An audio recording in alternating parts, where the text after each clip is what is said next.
Bueno, como dije la semana pasada, he hecho un paréntesis en el Salmo 119 y esta mañana me gustaría que estuviéramos en la palabra de Dios.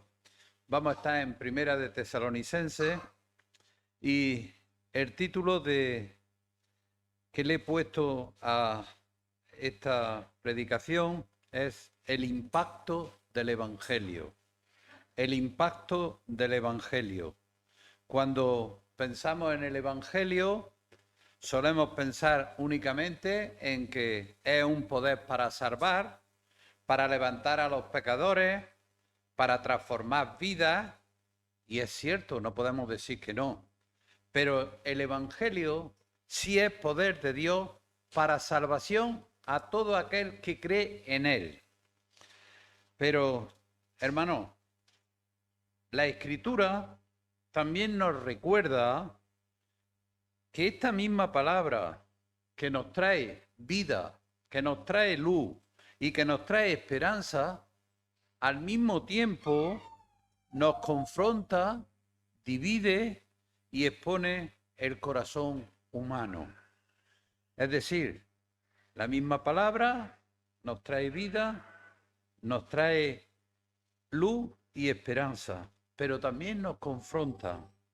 Y Pablo y la palabra de Dios, y particularmente el Evangelio, cuando se predica, nadie queda neutral. El Evangelio no hay neutralidad.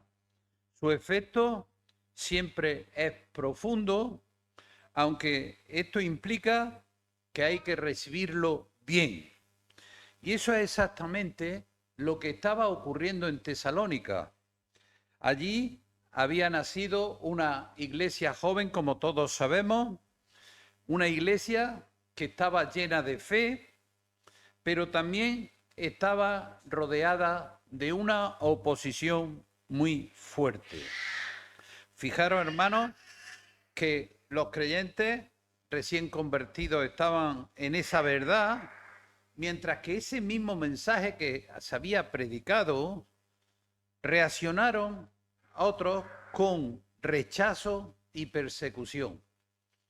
Y estaban igual que nosotros, sentados aquí.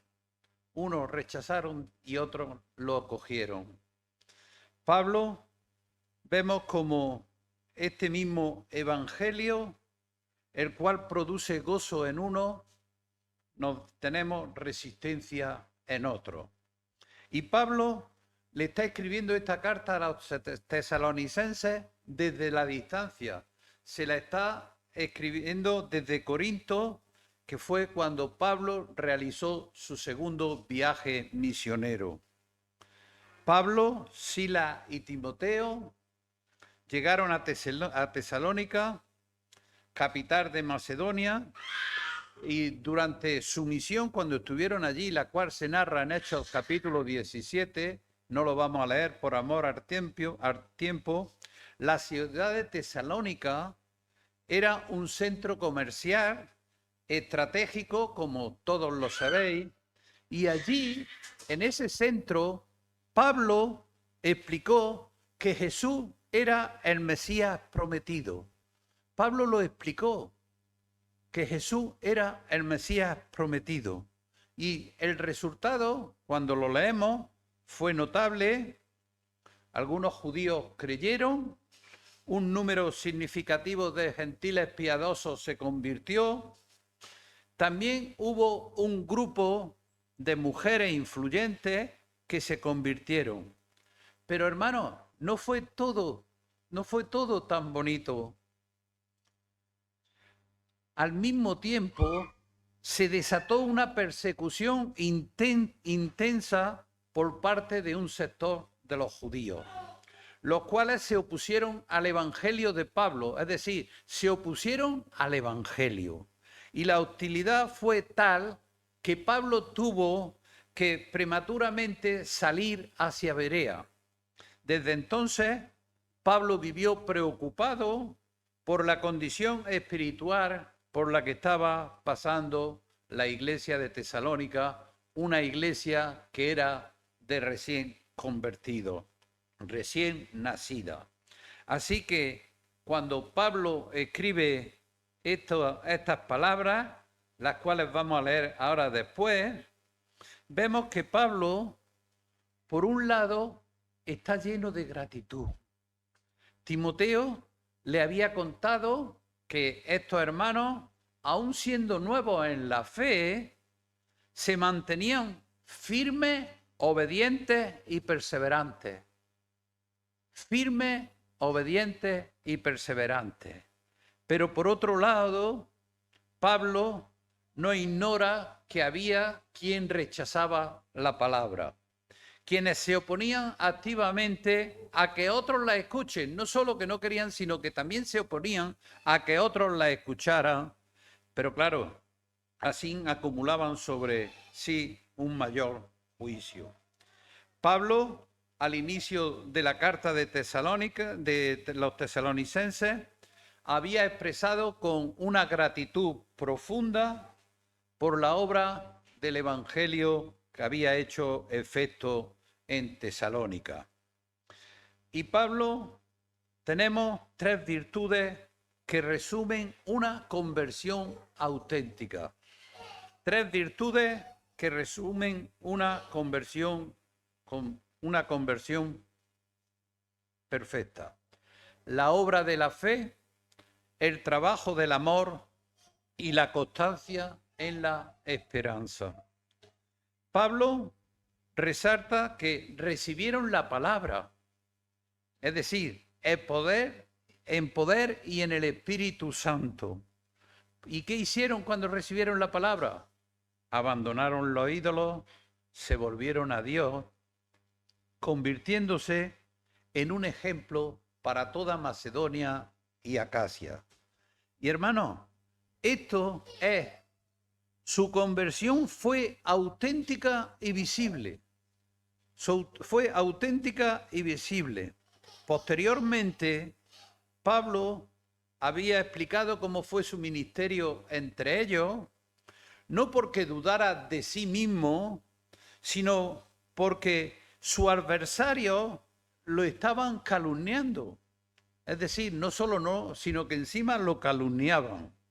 Y Pablo se defendía no para justificarse, sino para proteger a los tesalonicenses de esas falsas acusaciones que se estaban diciendo. Y sabemos que cuando te inquincan mucho, podemos debilitarnos en la confianza del Evangelio. Por eso, cuando llegamos a Primera de Tesalonicenses, al capítulo 2, los versículos del 13 al 16, que son los que vamos a ver esta mañana, Pablo nos abre una ventana de lo que es el verdadero efecto del Evangelio. Una ventana para que veamos el verdadero efecto del Evangelio. Veamos cómo la palabra de Dios puede actuar en quien la recibe con fe y al mismo tiempo vamos a ver cómo la confronta y deja expuesta la incredulidad de aquellos que se resisten a ella. En este pasaje que vamos a leer a continuación, nos invita a que consideremos cómo está obrando la palabra de Dios en ti y en mí. ¿Cómo está obrando la palabra de Dios en ti y en mí?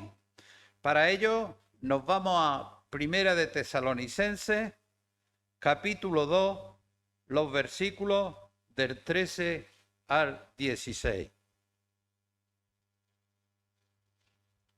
Dice así la palabra de Dios, versículo 13.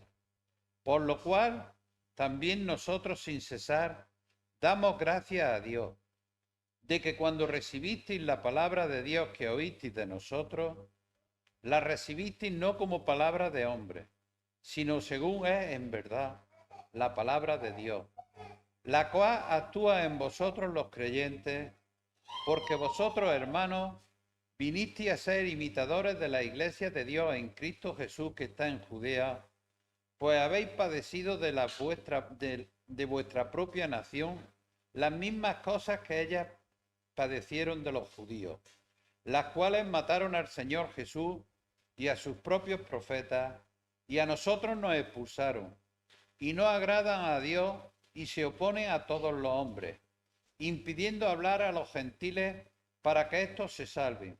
Así colma a ellos siempre la medida de sus pecados, pues vino sobre ellos la ira hasta el extremo. Aquí, si nos paramos detenidamente, estamos viendo un doble efecto. Vemos vida y edificación por un lado, juicio y confrontación por otro. Para examinar nuestras propias vidas y para entender profundamente la seriedad con la que Dios revela su palabra, vamos a ver dos efectos que produce la palabra de Dios. En primer lugar, vamos a ver que la palabra aceptada transforma.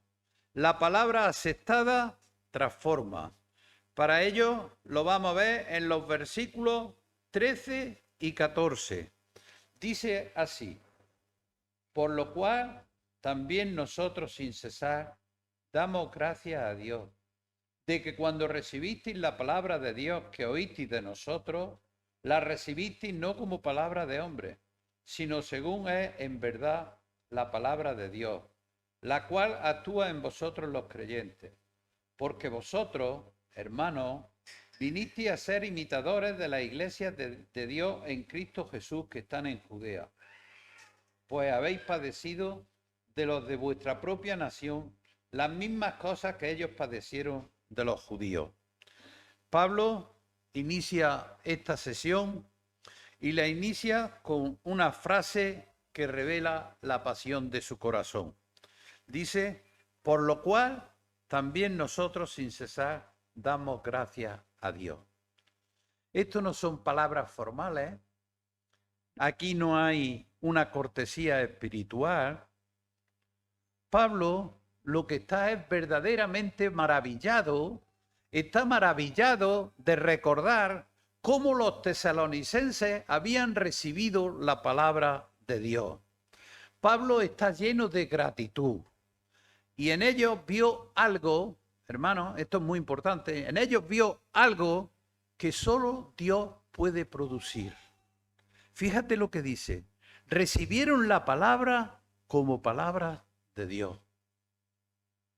Pablo dice que cuando recibisteis la palabra de Dios, cuando aceptasteis no como palabra de hombre, sino como lo que realmente es la palabra de Dios. Hermano, esto es un rasgo fundamental que distingue al verdadero creyente. Es un rasgo fundamental que distingue al verdadero creyente. No oyen la Escritura como un discurso humano más, sino como la voz, esa voz misma de ese Dios vivo que tenemos. Vemos como los tesalonicenses no se la tomaron como una opinión, no la consideraron una filosofía, no la recibieron como una tradición religiosa, ni tampoco valoraron la retórica del predicador. Los tesalonicenses la recibieron con autoridad, con verdad y con revelación. Aquí está, hermano, el primer efecto del Evangelio, el que produce el corazón de los creyentes con una convicción profunda sobre el origen divino de la palabra. Y esto, hermano, no es un producto de la inteligencia humana, sino es obra del Espíritu Santo. Mientras otros escucharon lo mismo y lo rechazaron, los tesalonicenses sintieron que Dios le estaba hablando. Sintieron que Dios le estaba hablando. Y aquí tenemos una aplicación. Cada vez que abrimos la Biblia, cada vez que abrimos la palabra de Dios, revelamos qué tipo de corazón tenemos. para uno es un mensaje hermoso, es un mensaje locura para algunos, sin embargo para otros es solo una información, es un libro antiguo, es un libro ya que no está al corriente de nada, es el libro más actual que tenemos hoy en día. Por eso, hermano, además, fíjate cómo la palabra de Dios actuó eficazmente en los tesalonicenses. Dice, añade Pablo, lo cual también hace su obra en vosotros los que creéis. La palabra no solo fue oída, la palabra no solo fue oída, hermano, sino que produjo un movimiento, produjo un cambio, produjo una acción. ¿Y todo esto qué dio resultado? Al fruto, hermano. Todo esto que estoy diciendo es una señal segura de una conversión genuina.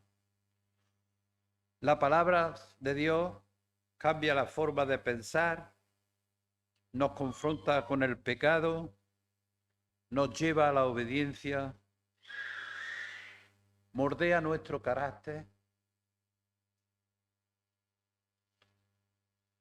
Hermanos, los tesalonicenses no se quedaron en una experiencia emocional inicial. Su fe generó obras visibles. Su esperanza produjo constancia.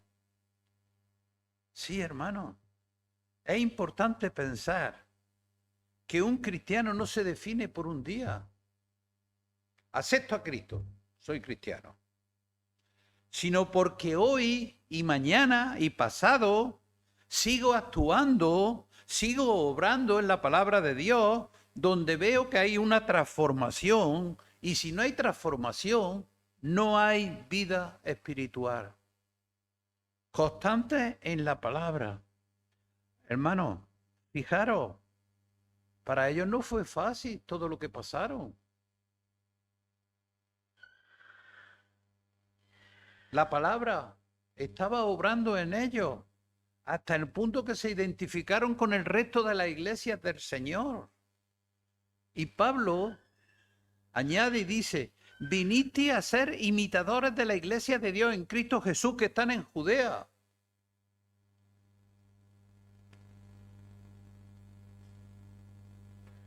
La prueba más clara de su fe no fue una emoción ferviente, sino una imitación, hermano. Vivieron como viven los creyentes auténticos. Pero el punto central aquí es mucho más profundo si cabe. Al recibir la palabra, se unieron a ese patrón histórico del pueblo de Dios. Un patrón que siempre incluye tres ingredientes fundamentales, tres ingredientes esenciales en la vida del cristiano: fe genuina, obediencia real y oposición del mundo. Lo mismo que ocurrió en Judea, ahora estaba ocurriendo en Macedonia. Lo mismo que se enfrentaron los primeros creyentes, lo enfrentaban ahora. Por eso, hermano, lo mismo que pasó con los judíos fieles de aquel tiempo, estaba pasando con los gentiles fieles. Y esa continuidad, ¿dónde los puso? Pues en la verdadera historia de Dios, no en una religión nueva, porque no era una religión nueva, sino en la línea espiritual de la fe en la palabra de Dios. Y yo me pregunté, cuando estaba con este tema, ¿cómo respondieron ellos a estas circunstancias? Me da igual. ¿O perseveraron en medio de la persecución? Vemos que perseveraron en medio de la persecución. Pablo añade que sufrieron de sus propios compatriotas. como ellos lo habían padecido de manos de los judíos. Hermanos, si vemos así, creemos que la fidelidad de los tesalonicenses fue cómoda. No, todo lo contrario. La palabra les llevó a un conflicto real. Pero claro, ese sufrimiento, el cual estaban sufriendo, era evidencia de que su fe era auténtica. El mismo evangelio que le había dado la alegría, les dio también fortaleza. ¿Para qué? Para poder soportar esa dura oposición que tuvieron. La persecución no apagó su fe, sino que más bien la probó y la purificó. Y aquí tenemos otra aplicación para nosotros. El evangelio verdadero produce creyentes que permanecen, aunque esto en ocasiones implique dolor y duela y cueste seguir a Cristo. Y esto es lo que ocurre siempre, hermano. El corazón que recibe la palabra de Dios con fe, la vida le cambia, el carácter le cambia, la dirección que tú tenías cambia y el alma se afirma en Dios. Pero también hemos visto el primero. Ahora vamos a ver el segundo efecto que vemos en estos versículos, en el versículo 15 y 16. La palabra rechazada endurece. Dice el versículo 15, los cuales mataron al Señor Jesús y a sus propios profetas y a nosotros nos expulsaron y no agradan a Dios y se oponen a todos los hombres, impidiéndonos hablar a los gentiles para que éstos se salven. Así colman ellos siempre la medida de sus pecados, pues vino sobre ellos la ira hasta el extremo. Fijaros, hermano, Pablo contemplaba con gozo lo que la palabra había producido en los creyentes. Ahora, Pablo señala con dolor lo que produce en aquellos que daban la espalda y que vivían de espalda al Evangelio, los que lo rechazaban. Por eso vemos aquí una descripción profunda, porque se revela que el rechazo del Evangelio no es neutral, es una postura activa en contra de Dios, en contra de su propósito, en contra de su pueblo. Fijaros, hermanos, hasta qué punto. Dice, rechazaron a los mensajeros de Dios. Y Pablo, fijaros lo que dice de ellos. Le mataron al Señor, que mataron tanto al Señor Jesús como a los profetas. Pablo no está hablando de un grupo específico de individuos aislados, sino está hablando de un patrón histórico de resistencia espiritual, generación tras generación. Hermanos, quien deberían de haber sido los primeros en aceptar a Dios, en reconocer su palabra, fueron los que se resistieron. En el Antiguo Testamento, los profetas eran perseguidos. En el Nuevo Testamento, Cristo fue crucificado. Después los apóstoles fueron atacados. Hermano, el mismo corazón que no soporta la palabra de Dios, tampoco soporta a quien la predicamos. El que no soporta la palabra de Dios, tampoco soporta al que la predica. Un pastor inglés, que no me acuerdo ahora de su nombre, dijo, toda hostilidad hacia la verdad comienza antes en el corazón. Y no es un problema de educación, sino de reverdía espiritual. Se opusieron a la misión del Evangelio. Y Pablo añade, a nosotros nos expulsaron y no agradan a Dios y se oponen a todos los hombres, impidiéndonos hablar a los gentiles para que estos se salven. Aquí tenemos una profunda palabra reveladora. No solo rechazaban la palabra para sí mismos, sino que trabajaban activamente para impedir que otros la escucharan. Y Pablo aquí añade algo esencial. Esa oposición no es solo contra los predicadores, es contra todos los hombres. ¿Por qué?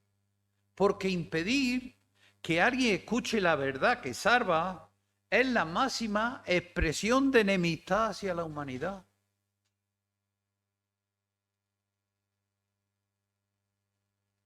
Pablo está diciendo que la resistencia al Evangelio no solo es desobediencia a Dios, sino también crueldad espiritual hacia el prójimo.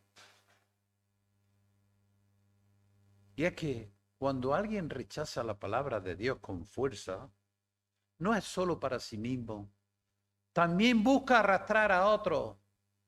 Y eso lo hemos visto, hermano.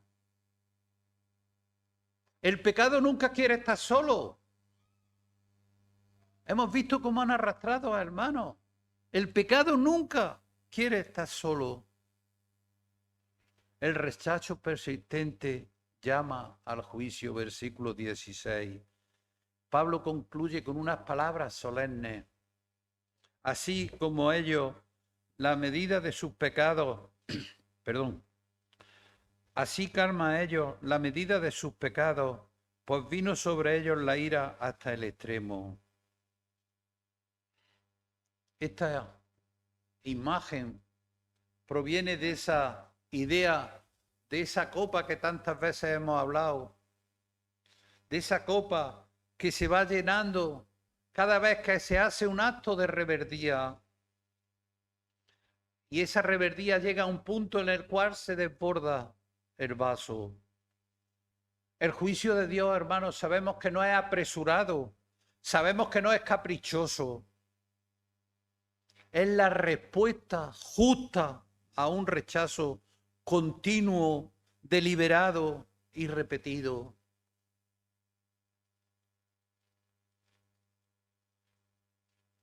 Sabemos que rechazar la palabra de Dios endurece el corazón. El endurecimiento produce pecado y el pecado produce persistente y atrae a juicio. Y Pablo, con profundo dolor, reconoce las consecuencias inevitables de rechazar ese juicio final. Y de nuevo, tenemos una aplicación para nosotros. Cuando alguien cierra su corazón a la palabra de Dios, no permanece igual. Cada rechazo va aumentando más la distancia de Dios. La dureza de su corazón se va acumulando y ese corazón se va oscureciendo cada vez más. Ese es el Evangelio, ese es el efecto del Evangelio cuando no se recibe de verdad. Cuando no se recibe de verdad. Por eso, cuando observamos este pasaje, nos damos cuenta que Pablo no está solamente describiendo dos grupos distintos en Tesalónica, está revelando dos respuestas posibles al Evangelio, como hemos visto, dos respuestas posibles a la palabra de Dios, respuestas que siguen vigentes hoy, con la misma fuerza y la misma urgencia. Sí, hermano, no hace 2000 y pico años. Hoy están vigentes y cada vez con más fuerza. Sabemos que el Evangelio siempre actúa. La palabra nunca vuelve vacía. En uno, y espero que sea en nosotros, la palabra entra con mansedumbre, ilumina nuestra vida, transforma, nos sostiene, nos fortalece, nos produce fe, obediencia, perseverancia, gozo, aún en las pruebas. mueve nuestra vida hacia Dios.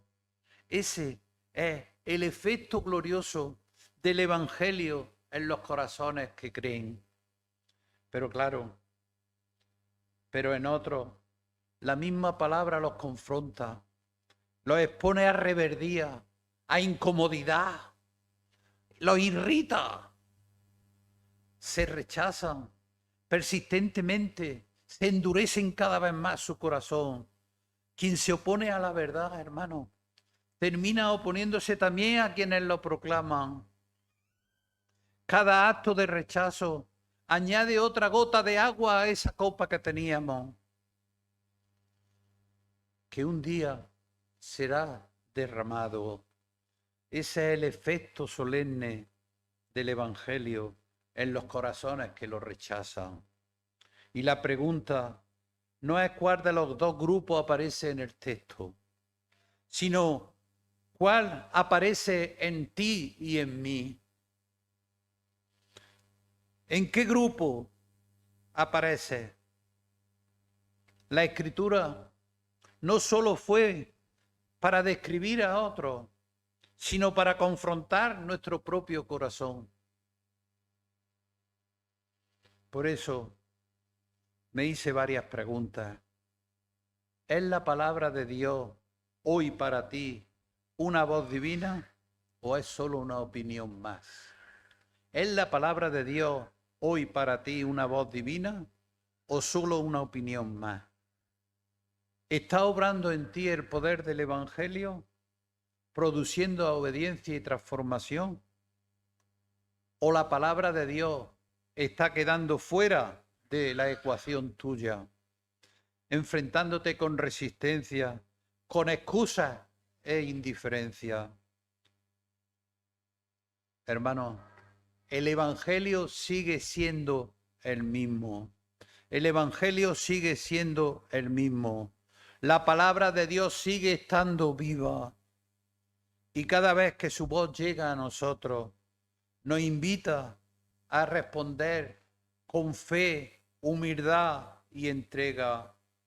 Por eso, hermanos, es tan importante el estudio, la lectura, la meditación de la palabra. Tiene que ser el eje central en nuestras vidas. Por eso es esencial que la predicación de la palabra sea la vida central de la Iglesia. Que nuestro corazón no sea de los que se endurecen, sino de los que se rinden a Dios, para que la palabra tenga en nosotros ese efecto hermoso, una vida llena de gozo, de perseverancia y transformación. Ese, hermano, es el Evangelio de quienes lo reciben de verdad.